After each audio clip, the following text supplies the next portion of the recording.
মধ্যপ্রাচ্যে যুদ্ধের জেরে দেশে জ্বালানি তেলের চাহিদার উপর চাপ বাড়ছে। এ নিয়ে জানাতে সরাসরি যুক্ত হচ্ছেন সহকর্মী ইকবাল অনিক। অনিক, এই যে যুদ্ধের কারণে তেল সংকটের যে আশঙ্কা থেকে চালকরা তেল কেনার জন্য পাম্পগুলোতে ভিড় করছেন, আপনি জানাবেন পেট্রোল পাম্পগুলোর এখন কেমন অবস্থা দেখছেন?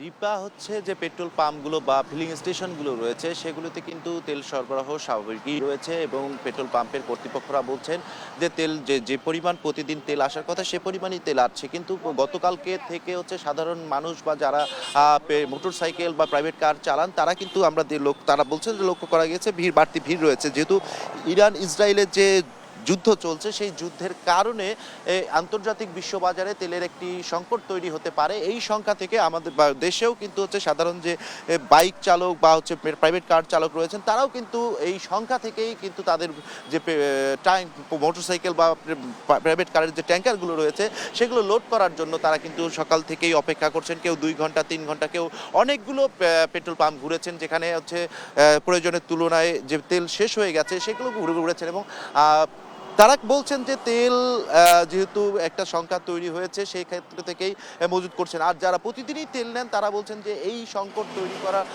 কৃত্রিম সংকট তৈরি, এইভাবে তেল নিলে কৃত্রিম সংকট তৈরি হতে পারে। সাধারণ যারা নাগরিক রয়েছেন, সচেতন নাগরিক রয়েছেন, তারা বলছেন যে আমরাই এই বাড়তি তেল নিয়ে কিন্তু কৃত্রিম একটি সংকট তৈরি করার চেষ্টা করছি বা এতে কৃত্রিম সংকট তৈরি হতে পারে।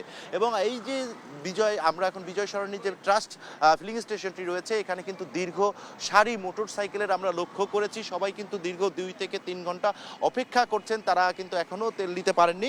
এই মুহূর্তে কিন্তু যে ফিলিং স্টেশনটি রয়েছে তারা দুপুর 2টা পর্যন্ত কিন্তু এই নামাজ জুম্মাবাদ যেহেতু নামাজের কারণে তারা বন্ধ রেখেছেন তেল দেওয়ার জন্য।